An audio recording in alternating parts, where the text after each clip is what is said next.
नमस्कार। प्रांजल ज्ञान गंगा में आप सभी का स्वागत है। हम स्वामी विवेकानंद जी की रचना ज्ञान योग को पढ़ रहे हैं, जिसमें कि कल हमने अमरत्व के बारे में पढ़ा था कि विवेकानंद जी ने अमरत्व के बारे में क्या बताया है। अब हम आगे की रचना में आत्मा को पढ़ेंगे कि आत्मा क्या है। कल अमरत्व के बारे में पढ़ा था और आज आत्मा के बारे में कि आत्मा क्या है। तो चलिए शुरू करते हैं। अमेरिका में दिया हुआ भाषण आत्मा। तुम में से बहुतों ने मैक्स मूलर के सुप्रसिद्ध वेदांत दर्शन पर 3 व्याख्यान को पढ़ा होगा और शायद कुछ लोगों ने इसी विषय पर प्रोफेसर डायसन की जर्मन भाषा में लिखित पुस्तक भी पढ़ी होगी। ऐसा लगता है कि पाश्चात्य देशों में भारतीय धार्मिक चिंतन के बारे में जो कुछ लिखाया या पढ़ाया जा रहा है, उसमें भारतीय दर्शन की अद्वैतवाद नामक शाखा प्रमुख स्थान रखती है। यह भारतीय धर्म का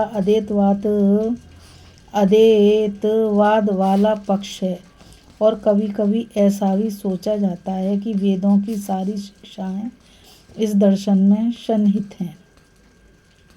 खैर, भारतीय चिंतन धारा के बहुत सारे पक्ष हैं और यह अद्वैतवाद तो अन्य वादों की तुलना में सबसे कम लोगों द्वारा माना जाता है।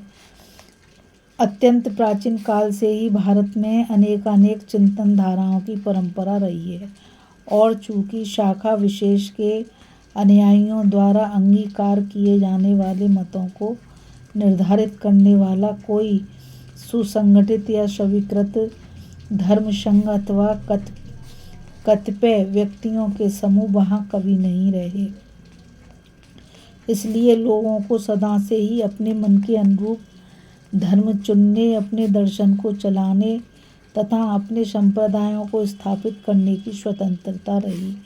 फलस्वरूप हम पाते हैं कि चिरकाल से ही भारत में धर्म मतांतरों की बहुतायत रही है। आज भी हम कह नहीं सकते कि कितने 100 धर्म वहाँ फल रहे हैं और कितने नए धर्म हर साल उत्पन्न होंगे। ऐसा लगता है कि उस राष्ट्र की धार्मिक उर्वरता सीमित है। भारत में प्रचलित इन विभिन्न मतों को मोटे तौर पर 2 भागों में विभक्त किया जा सकता है, आस्तिक और नास्तिक। जो मत हिंदू धर्म ग्रंथ वेदों को सत्य या शाश्वत प्रकाश मानते हैं, उन्हें आस्तिक कहते हैं, और जो वेदों को न मानकर अन्य प्रमाणों पर आधारित हैं, उन्हें भारत में नास्तिक कहते हैं। आधुनिक नास्तिक हिंदू मतों में 2 प्रमुख हैं, बौद्ध और जैन।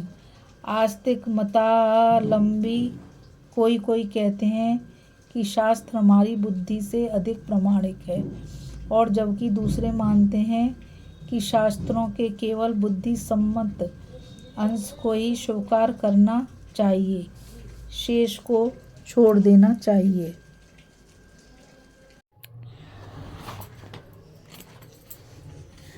आस्तिक मतों की फिर भी 3 शाखाएं हैं, सांख्य, न्याय और मीमांसा। इनमें से पहली 2 शाखाएं किसी संप्रदाय की स्थापना करने में सफल ना हो सकी। यद्यपि दर्शन के रूप में उनका अस्तित्व अभी भी है। एकमात्र संप्रदाय जो अभी भारत में प्राय सर्वत्र प्रचलित है, वह है उत्तर मीमांसा अथवा वेदांत। इस दर्शन को वेदांत कहते हैं। भारतीय दर्शन की समस्त शाखाएं वेदांत यानी उपनिषदों से ही निकली हैं, किंतु अद्वैतवादियों ने यह नाम खासकर अपने लिए रख लिया क्योंकि वे अपने संपूर्ण धर्म ज्ञान और दर्शन को एकमात्र वेदांत पर ही आधारित करना चाहते थे। आगे चलकर वेदांत ने प्राधान्य प्राप्त किया और भारत में अब जो अनेकानेक संप्रदाय हैं वे किसी न किसी रूप में उसी की शाखाएं हैं। फिर भी ये विभिन्न शाखाएं अपने विचारों में एक मत नहीं है। हम देखते हैं कि वेदांतियों के 3 प्रमुख भेद हैं, परंतु एक विषय पर सभी सहमत हैं। वह यह है कि ईश्वर के अस्तित्व में सभी विश्वास करते हैं। सभी वेदांती यह भी मानते हैं कि वेद शाश्वत आप्त वाक्य है, यद्यपि उनका ऐसा मानना है उस तरह का नहीं जिस तरह ईसाई अथवा मुसलमान लोग अपने अपने धर्म ग्रंथों के बारे में मानते हैं। वे अपने ढंग से ऐसा मानते हैं। उनका कहना है कि वेदों में ईश्वर संबंधी ज्ञान सन्निहित है और चूंकि ईश्वर चिरंतन है अतः उसका ज्ञान भी शाश्वत रूप से उसके साथ है, अतः वेद भी शाश्वत है। दूसरी बात जो सभी वेदांती मानते हैं वह भी अवश्य मानते हैं, वह है सृष्टि संबंधी चक्रीय सिद्धांत। सब यह मानते हैं कि सृष्टि चक्रों या कल्पों में होती है। संपूर्ण सृष्टि का आगम और विलय होता है। आरंभ होने के बाद सृष्टि क्रमशः स्थूलतर रूप लेती जाती है और एक अपरमेय अवधि के पश्चात पुनः सूक्ष्मतर रूप में बदलना शुरू करती है तथा अंत में विघटित होकर विलीन हो जाती है। इसके बाद विराम का समय आता है, सृष्टि का फिर उद्भव होता है और फिर इसी क्रम की आवृत्ति होती है।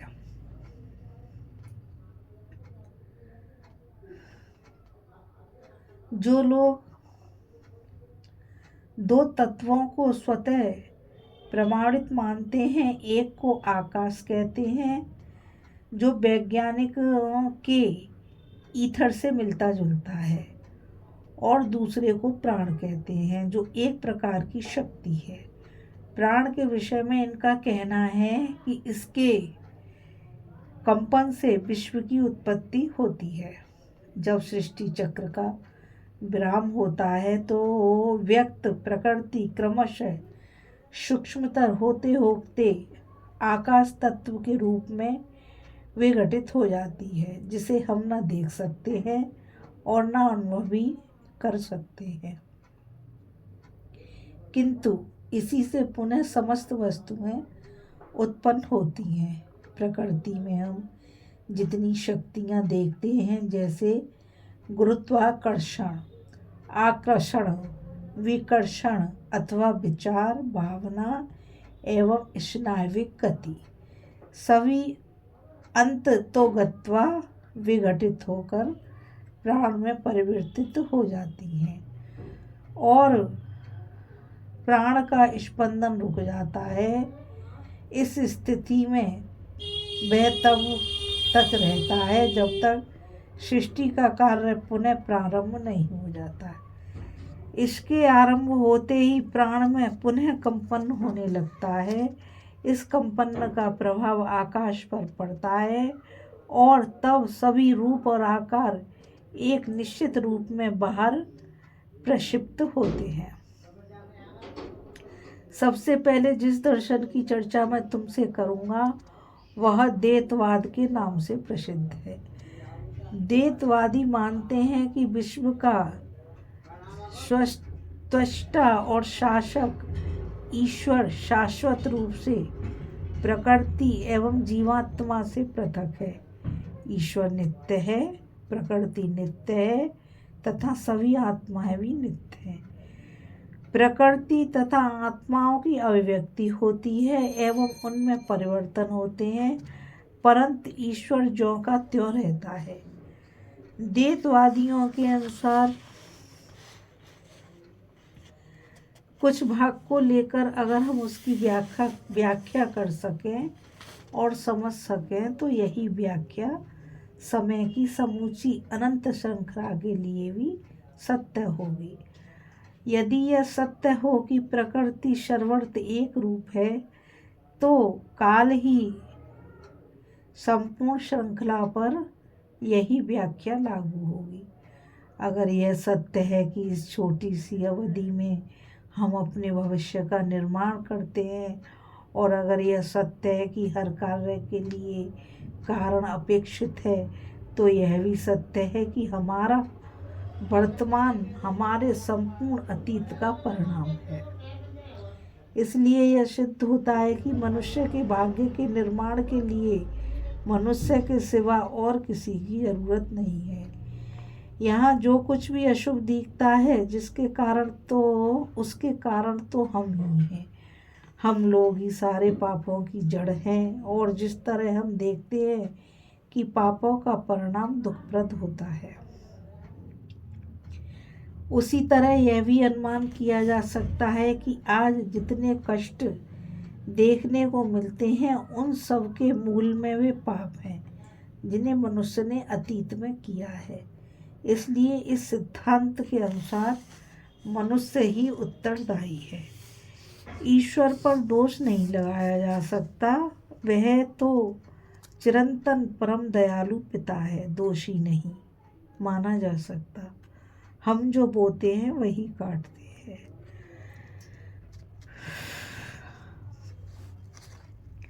देववादियों का एक दूसरा विचित्र सिद्धांत है, यह है कि सभी आत्माएं कभी न कभी मोक्ष को प्राप्त कर ही लेती हैं, कोई भी छूटेगी नहीं।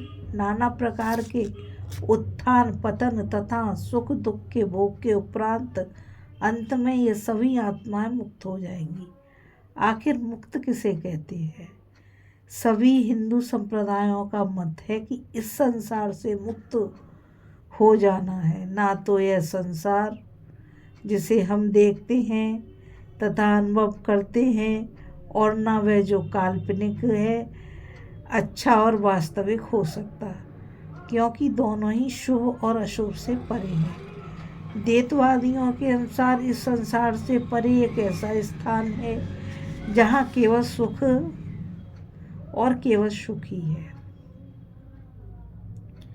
जब हम उस स्थान पर पहुँच जाते हैं तो जन्म मरण के पाश से मुक्त हो जाते हैं। कहना ना होगा कि यह कल्पना उन्हें कितनी प्रिय है। वहाँ ना तो कोई व्याध होगी और न मृत्यु। वहाँ शाश्वत सुख होगा और सदा वे ईश्वर के समक्ष रहते हुए परमानंद का अनुभव करते रहेंगे। उनका विश्वास है कि सभी प्राणी कीट से लेकर देवदूत और देवता तक कभी न कभी उस लोक में पहुंचेंगे ही,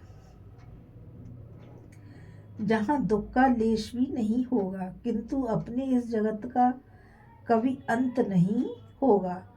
तरंग की भांति यह सतत चलता रहेगा, निरंतर परिवर्तन होते रहेंगे, बावजूद इसका कभी अंत नहीं होगा। मोक्ष प्राप्त करने वाली आत्माओं की संख्या अपरिमित है। उनमें से कुछ देवताओं में है, पर सबके सब उच्चतम देवता भी अपूर्ण हैं, बंधन में हैं। यह बंधन क्या है?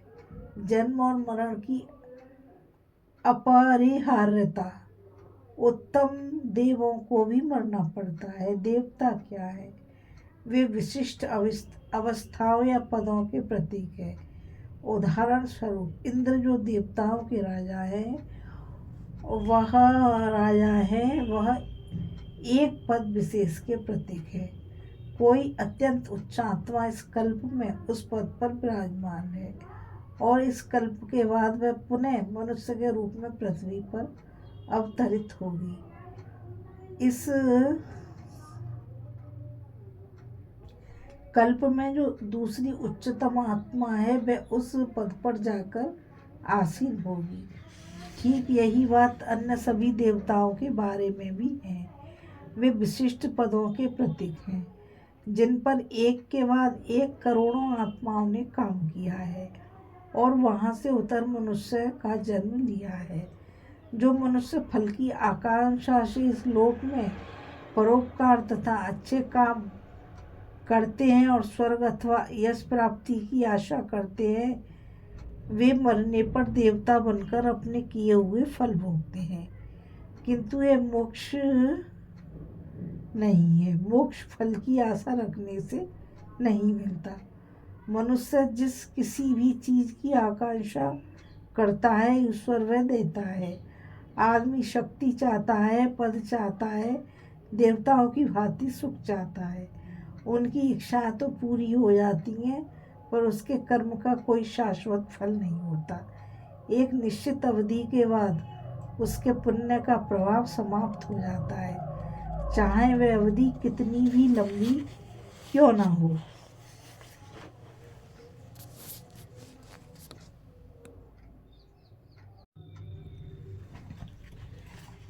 कुछ भाग को लेकर अगर हम उसकी व्याख्या कर सकें और समझ सकें तो यही व्याख्या समय की समूची अनंत श्रृंखला के लिए भी सत्य होगी।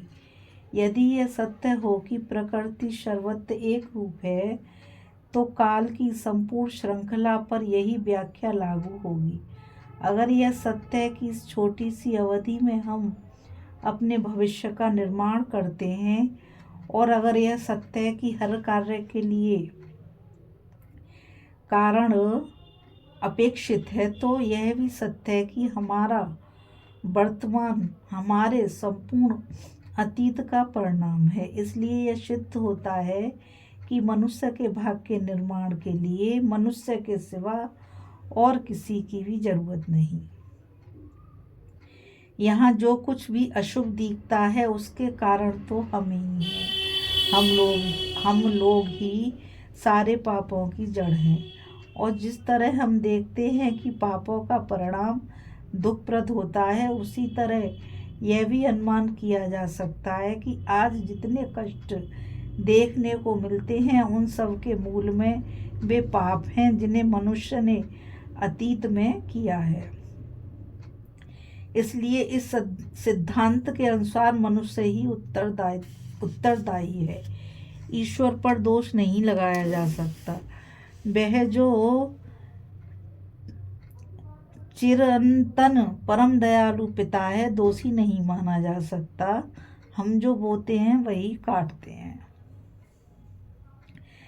द्वैतवादियों का एक दूसरा विचित्र सिद्धांत यह है कि सभी आत्माएं कभी न कभी मोक्ष प्राप्त कर ही लेंगी, कोई भी छूटेगी नहीं। नाना प्रकार के उत्थान पतन तथा सुख दुख के भोग के उपरांत अंत में ये सभी आत्माएं मुक्त हो जाएंगी। आखिर मुक्त किससे होंगी? सभी हिंदू संप्रदायों का मत है कि इस संसार से मुक्त हो जाना है। ना तो यह संसार जिसे हम देखते हैं तथा अनुभव करते हैं, और न वह जो काल्पनिक है अच्छा और वास्तविक हो सकता, क्योंकि दोनों ही शुभ और अशुभ से भरे पड़े हैं। द्वैतवादियों के अनुसार इस संसार से परे एक ऐसा स्थान है जहाँ केवल सुख और केवल सुख ही है। जब हम उस स्थान पर पहुँच जाते हैं तो जन्म मरण के पाश से मुक्त हो जाते हैं। कहना ना होगा कि यह कल्पना उन्हें कितनी प्रिय है।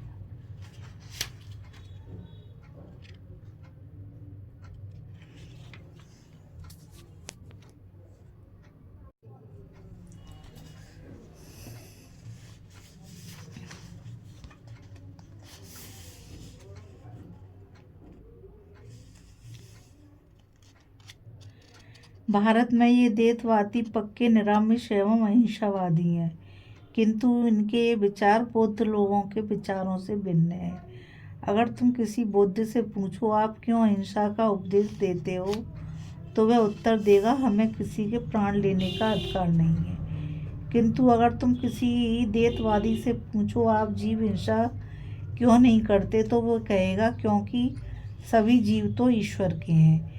इस तरह द्वैतवादी मानते हैं कि मैं और मेरा का प्रयोग केवल ईश्वर के संबंध में ही करना चाहिए। मैं का संबोधन केवल वही कर सकता है और सारी चीज़ें भी उसी ही हैं। जब मनुष्य इस स्तर पर पहुंच जाए कि मैं और मेरा का भाव उसमें न रह जाए, सारी चीज़ों को ईश्वरी मानने लगे, हर प्राणी से प्रेम करने लगे और किसी पशु के लिए भी अपना जीवन देने के लिए तैयार रहे, और ये सारे भाव बिना किसी प्रतिफल की आकांक्षा से हों तो उसका हृदय स्वतः पवित्र हो जाएगा तथा उस पवित्र हृदय में ईश्वर के प्रति प्रेम उत्पन्न होगा। ईश्वरी सभी आत्माओं के आकर्षण का केंद्र हैं। द्वैतवादी कहते हैं अगर कोई सुई मिट्टी से ढकी हो तो उस पर चुंबक का प्रभाव न होगा, पर उस पर से मिट्टी को हटा दिया जाएगा तो ही वह चुंबक की ओर आकृष्ट हो जाएगी। ईश्वर चुंबक है और मनुष्य की आत्मा सुई, पाप रूपी मल इसको ढके रहता है। जैसे ही कोई आत्मा इस मल से रहित हो जाती है, वही प्राकृतिक आकर्षण से वह ईश्वर के पास चली जाती है और सनातन रूप से उसके साथ रहने लगती है।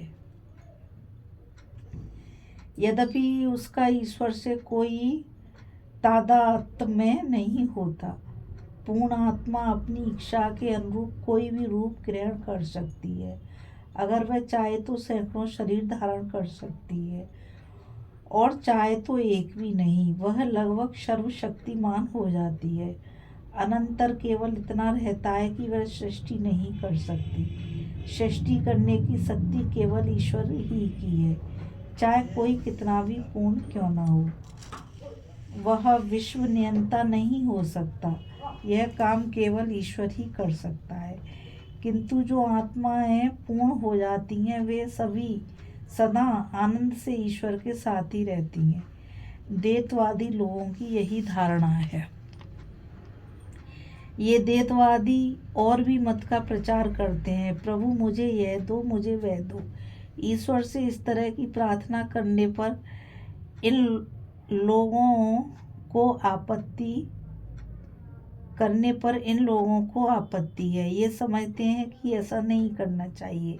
अगर किसी मनुष्य को कोई जागतिक वस्तु मांगनी ही है तो वह ईश्वर से, निम्नतर जीवों से, इन देवताओं से, मेघ देवदूतों अथवा पूर्ण आत्माओं में से किसी से मांगे। ईश्वर केवल प्रेम के लिए है। यह तो निंदनीय बात है कि हम ईश्वर से भी मुझे यह दो वह दो ऐसा निवेदन करते हैं। इसलिए द्वैतवादी कहते हैं कि मनुष्य अपनी वासनाओं की पूर्ति तो निम्न कोटि के देवताओं को प्रसन्न करके कर लें, पर अगर वह मोक्ष चाहता है तो इस ईश्वर की पूजा करनी होगी। भारतवर्ष में सर्वसाधारण का यही धर्म है। असली वेदांत दर्शन विशिष्टाद्वैत से प्रारंभ होता है।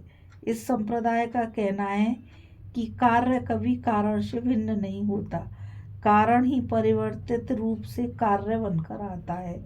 अगर सृष्टि कार्य है और ईश्वर कारण है तो ईश्वर और सृष्टि दो नहीं हैं। वे अपना तर्क इस तरह आरंभ करते हैं कि ईश्वर ही जगत का निमित्त तथा उपादान कारण है, अर्थात इस सृष्टि का ईश्वर ही स्वयं करता है और वही स्वयं इसका उपादान भी है। जिसके संपूर्ण प्रकृति प्रक्षिप्त हुई है। तुम्हारी भाषा में जो क्रिएशन शब्द है वस्तुतः संस्कृत में उसका समानार्थक शब्द नहीं है, क्योंकि भारत में ऐसा कोई संप्रदाय नहीं जो पाश्चात्य लोगों की तरह यह मानता हो कि प्रकृति की स्थापना शून्य से हुई है।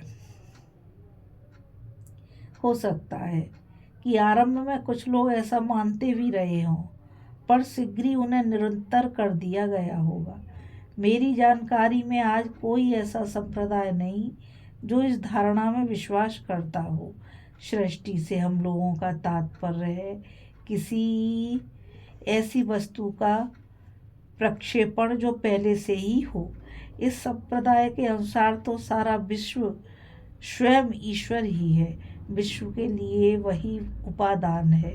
वेदों में हम पढ़ते हैं, जिस तरह उण नाभि मकड़ी अपने ही शरीर से तंतुओं को निकालता है, उसी तरह यह सारा विश्व भी ईश्वर से प्रादुर्भूत हुआ है।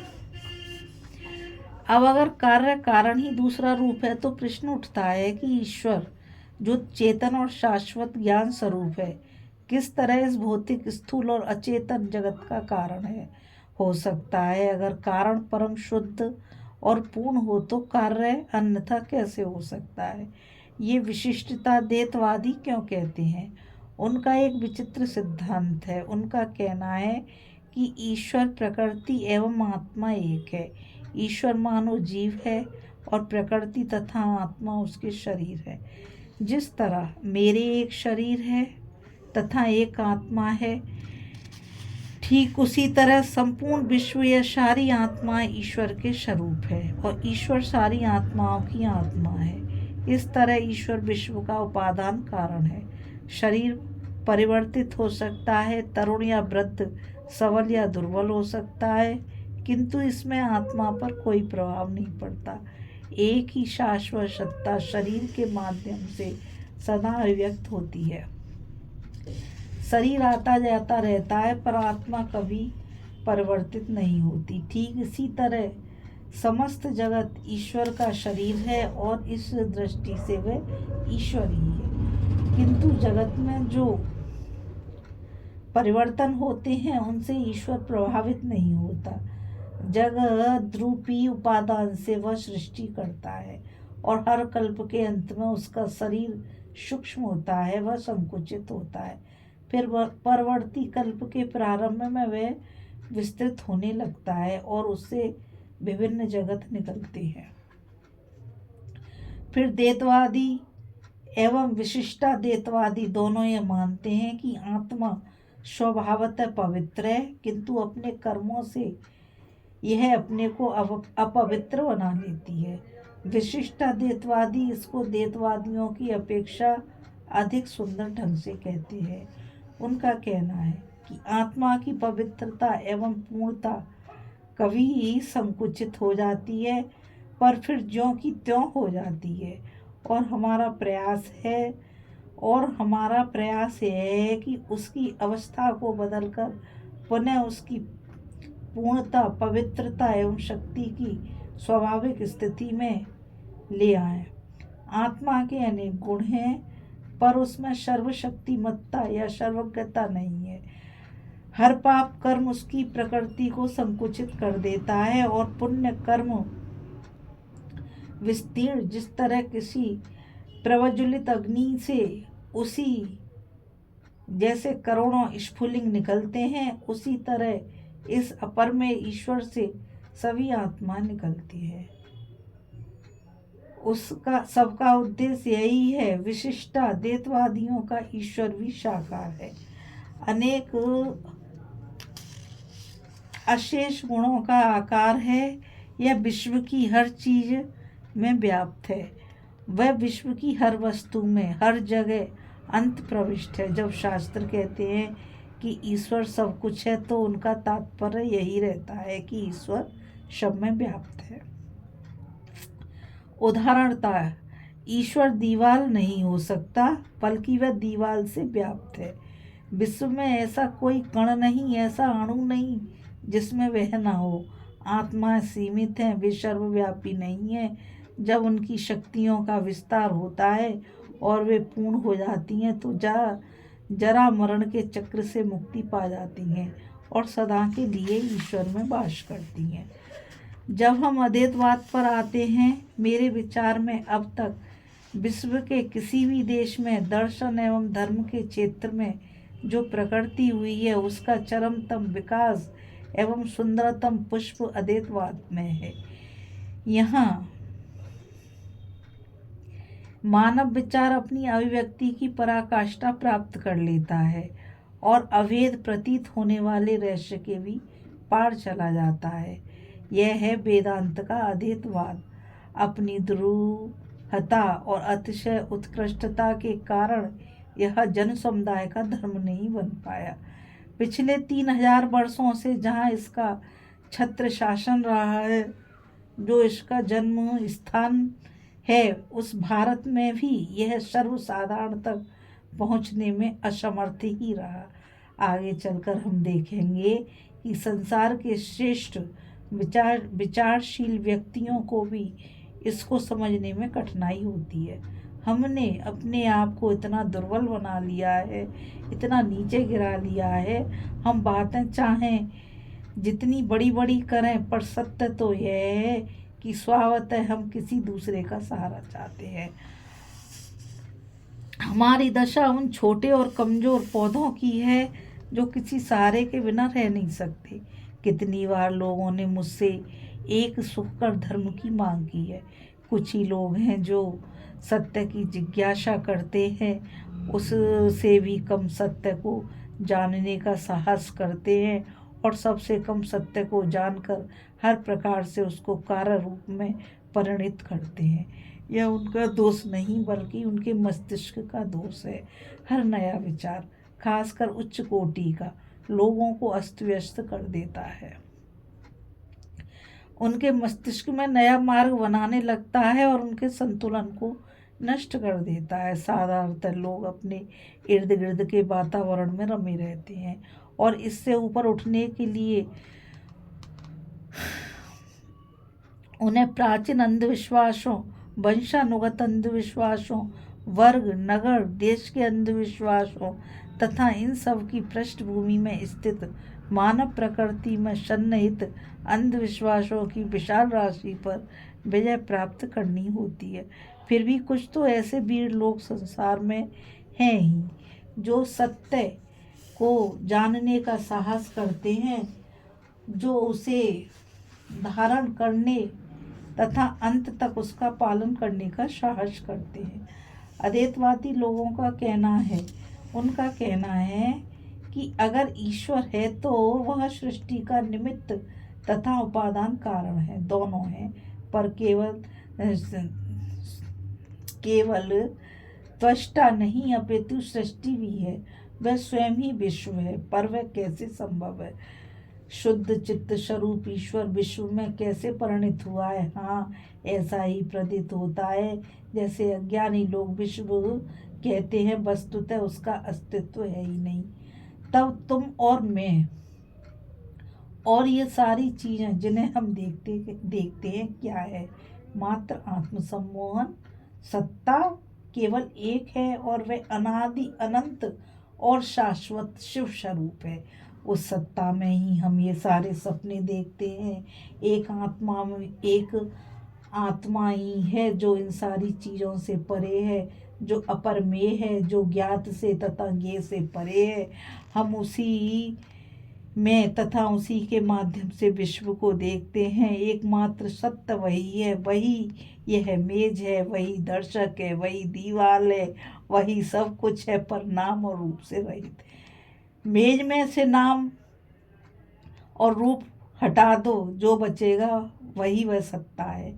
वेदांती उसे सत्ता में लिंग वेद नहीं मानते। लिंग तो मानव मस्तिष्क से उत्पन्न एक कल्पना है, एक भ्रम है। आत्मा का कोई लिंग नहीं। जो लोग भ्रम में हैं, जो पशु के सदृश हो गए हैं, वे पुरुष या स्त्री को देखते हैं, किंतु जो जीते जागते देवता है, वे नर या नारी में अंतर नहीं जानते।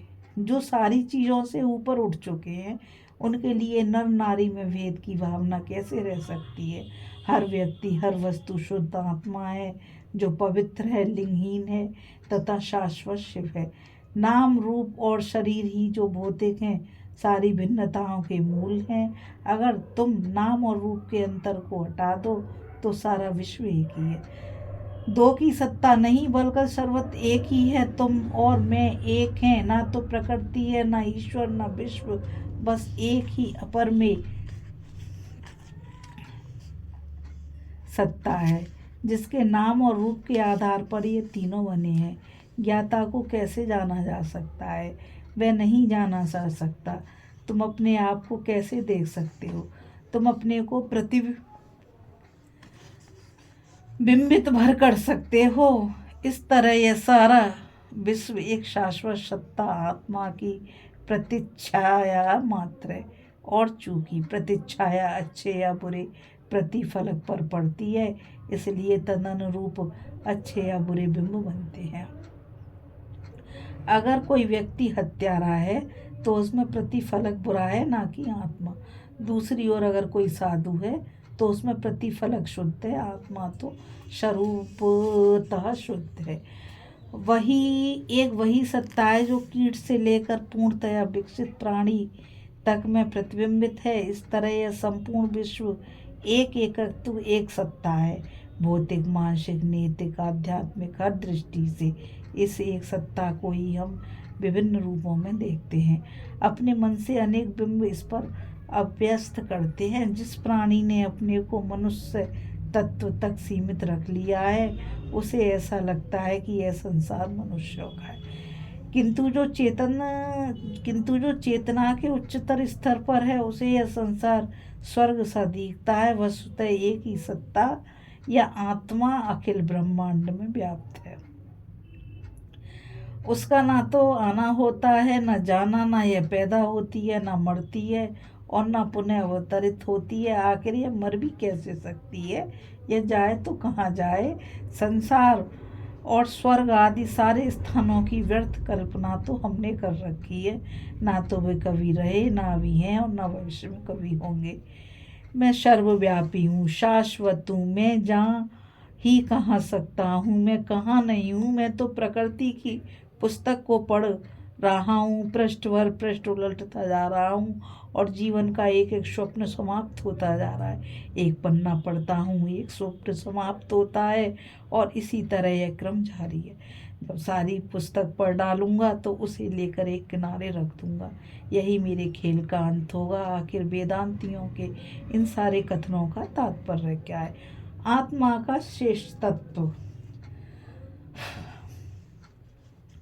संसार में जो देवता कभी पूजे जाते थे या पूजे जाएंगे, उन्हें निकाल बाहर कर वेदांतियों ने उनके स्थान पर मनुष्य की आत्मा को आसीन किया। वही आत्मा जो चंद्र, सूर्य और स्वर्ग की तो बात ही क्या है।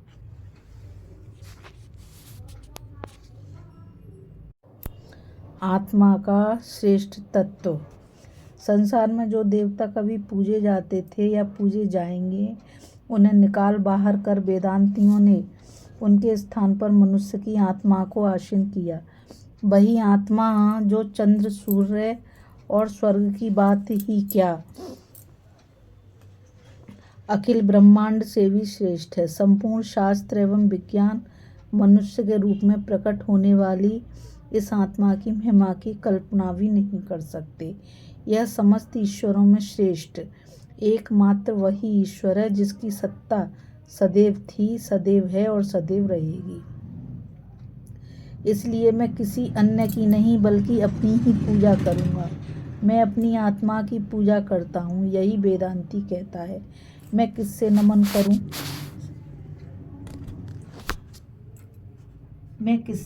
करूं? स्वयं को। मैं सहायता मांगू भी तो किससे? कौन मुझ एकमात्र अपर में सत्ता को सहायता देने वाला है?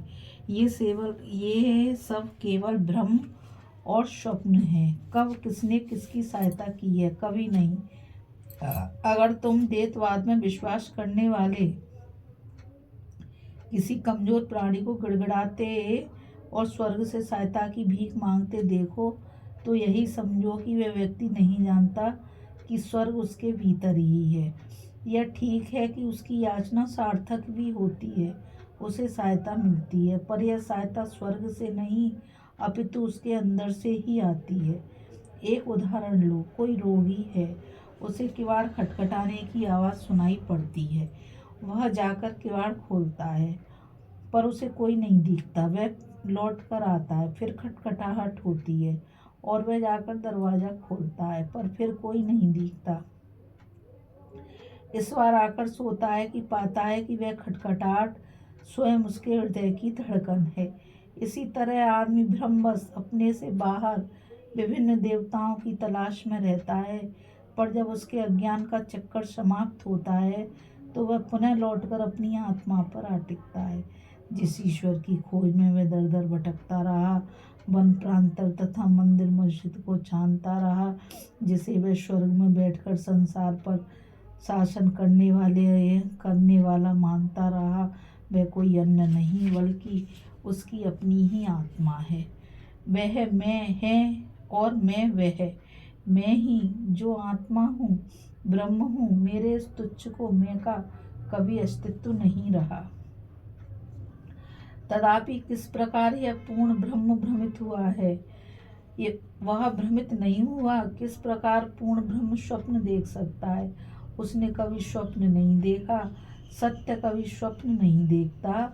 यह प्रश्न ही कि आत्मा को भ्रम कैसे हुआ बेतुका है। भ्रम से भ्रम की उत्पत्ति होती है, और जैसे ही सत्य का दर्शन होता है, भ्रम दूर हो जाता है। भ्रम सदा भ्रम पर आधारित रहता है। सत्य, ईश्वर तथा आत्मा कभी उसके आधार नहीं हो सकते। तुम कदापि भ्रम से नहीं हो। वही भ्रम है जो तुम में तुम्हारे सन्मुख है। एक बादल आता है, दूसरा आता है और उसे हटा देता है, उसका स्थान ले लेता है। फिर दूसरा आता है और पहले को हटा देता है।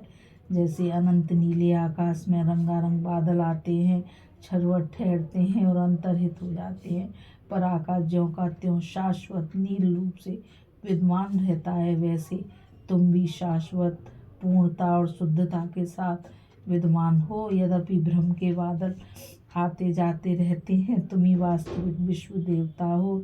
यही नहीं, दो की भावना ही अयथार्थ है, एक ही तो सत्ता है। तुम और मैं कहना ही गलत है। केवल मैं कहो, मैं ही तो करोड़ों मुंह से खा रहा हूँ, फिर मैं भूखा कैसे रह सकता हूँ। मैं ही तो करोड़ों से काम कर रहा हूँ, फिर मैं निष्क्रिय कैसे हो सकता हूँ। मैं ही समस्त विश्व का जीवन जी रहा हूँ, मेरे लिए मृत्यु कहाँ है। मैं जीवन और मृत्यु के परे हूँ, मैं मुक्ति की खोज कहाँ करूँ। मैं तो स्वभाव से ही मुक्त हूँ, मुझे इस विश्व के ईश्वर को बांध कौन सकता है। संसार के धर्म ग्रंथ मानो छोटे छोटे नक्शे हैं, जो मेरी महिमा को, मुझ अनंत विस्तारी सत्ता को चित्रित करने का प्रयास करते हैं। ये पुस्तकें मेरे लिए क्या हैं। अद्वैतवादी इस प्रकार कहा करते हैं, सत्य को जान लो और क्षणभर में मुक्त हो जाओ, सारा अज्ञान भाग जाएगा। जब एक बार मनुष्य विश्व की अनंत सत्ता से अपने को एकीभूत कर लेता है, जब विश्व की सारी पृथकता विनष्ट हो जाती है, जब सारे देवता और देवदूत, नर नारी, पशु और पौधे उस एकम में विलीन हो जाते हैं, तब कोई भय नहीं रह जाता। क्या मैं अपने आप को चोट पहुंचा सकता हूँ, अपने आप को मार सकता हूँ? क्या मैं अपने को आघात पहुंचा सकता हूँ? डरना किससे, अपने आप से डर कैसा। जब ऐसा भाव आ जाएगा, तब समस्त दुखों का अंत हो जाएगा। मेरे दुख का कारण क्या हो सकता है, मैं ही तो समस्त विश्व की एकमात्र सत्ता हूँ। जब किसी से ईर्ष्या नहीं रह जाएगी, क्योंकि ईर्ष्या किससे, स्वयं से, तब समस्त अशुभ भावना समाप्त हो जाएंगी। किसके विपक्ष में मैं अशुभ भावना रख सकता हूँ? स्वयं के विरुद्ध। विश्व में मेरे सिवा और है कौन? और वेदांती कहता है कि ज्ञान प्राप्ति का यही एकमात्र मार्ग है। विवेद के भाव को विनिष्ट कर डालो। यह अंधविश्वास की विविधता का अस्तित्व समाप्त कर डालो। जो अनेकता में एकता का दर्शन करता है, जो सचेतन जड़ पिंड में एक ही चेतनता का अनुभव करता है, एवं जो छायाओं के जगत में सत्य को ग्रहण कर पाता है, केवल उसी मनुष्य को शाश्वत शांति मिल सकती है, और किसी को नहीं, और किसी को नहीं। ईश्वर के संबंध में भारतीय दर्शन ने जो 3 कदम उठाए, उनकी यही प्रमुख विशेषताएं हैं। हमने देखा कि इनका आरंभ ऐसे ईश्वर की कल्पना से हुआ, जो सगुण व्यक्ति है तथा विश्व से परे है। यह दर्शन बृहद ब्रह्मांड से सूक्ष्म ब्रह्मांड ईश्वर तक आया, जिसे विश्व में अंत व्याप्त माना गया है, और अंत में आत्मा ही को परमात्मा मानकर संपूर्ण विश्व में एक सत्ता की अभिव्यक्ति को स्वीकार किया गया। वेदों की यही चरम शिक्षा है। इस तरह यह दर्शन द्वैतवाद से प्रारंभ होकर विशिष्ट अद्वैत से होता हुआ शुद्ध अद्वैतवाद में विकसित होता है। हम जानते हैं कि संसार में बहुत कम लोग ही इस अंतिम अवस्था तक आ सकते हैं या इसमें विश्वास करने का साहस रख सकते हैं, और इसे व्यवहार में लाने वाले तो उनसे भी विरल हैं। फिर भी इतना तो स्पष्ट है कि संपूर्ण नीति शास्त्र और आध्यात्मिकता का रहस्य है ये। क्यों सब लोग कहते हैं दूसरे की भलाई करो, इसका कारण कहाँ है? क्यों सभी महान व्यक्ति मानव जाति में विश्व बंधुत्व की शिक्षा देते हैं और महत्तर व्यक्ति समस्त प्राणियों में? कारण यह है कि चाहे वे जाने या अनजाने में उनकी हर धारणा, उनके हर तर्कहीन एवं व्यक्तित्व अंधविश्वास के मूल में निहित एक आत्मा का शाश्वत प्रकाश बार बार अपनी अनंत व्यापकता को प्रकट करता है, अनेक रूपों में विद्यमान अपनी एक सत्ता का प्रतिपादन करता है। फिर भारतीय दर्शन अपनी चरमावस्था पर पहुंचकर विश्व की जो व्याख्या करता है, विश्व एक ही है, पर इंद्रियों को यह भौतिक लगता है, बुद्धि को आत्माओं का संग्रह दिखता है और आध्यात्मिक दृष्टि से ईश्वर के रूप में प्रकट होता है। उस व्यक्ति को जो अपने ऊपर पापों का पर्दा डाले रहता है यह गर्तित लगेगा, किंतु जो सतत आनंद की खोज में है उसे यह स्वर्ग सा लगेगा, और जो आध्यात्मिक रूप से पूर्णतः विकसित है उसके लिए ये सब अंतर्हित हो जाएगा, उसे केवल अपनी ही आत्मा का विस्तार प्रतीत होगा। अभी वर्तमान समय में समाज की जैसी स्थिति है उसमें दर्शन की इन तीनों अवस्थाओं की नितांत आवश्यकता है। ये अवस्थाएं परस्पर विरोधी नहीं बल्कि एक दूसरे की पूरक हैं। अद्वैतवादी अथवा विशिष्टाद्वैतवादी यह नहीं कहते कि द्वैतवाद गलत है, वे कहते हैं द्वैतवाद भी ठीक है पर कुछ निम्न स्तर का, यह भी सत्य की ओर ले जाता है। इसलिए हर व्यक्ति को अपना अपना जीवन दर्शन अपने विचारों के अनुसार निश्चित करने की स्वतंत्रता है।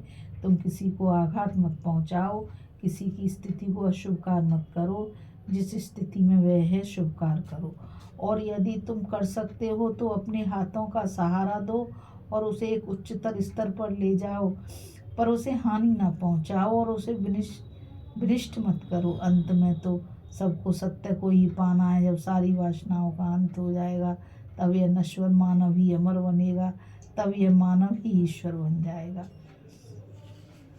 इस भाषण में विवेकानंद जी के में बस इतना ही।